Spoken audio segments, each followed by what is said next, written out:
Attorney currently 1L. Any tips of studying Oblicon effectively?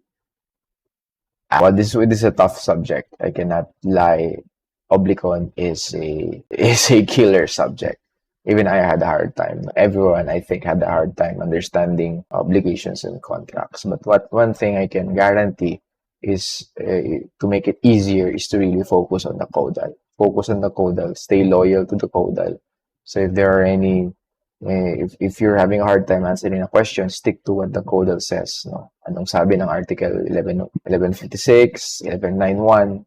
Make sure to have it memorized and read a lot of Supreme Court decisions on the provisions that you are reading.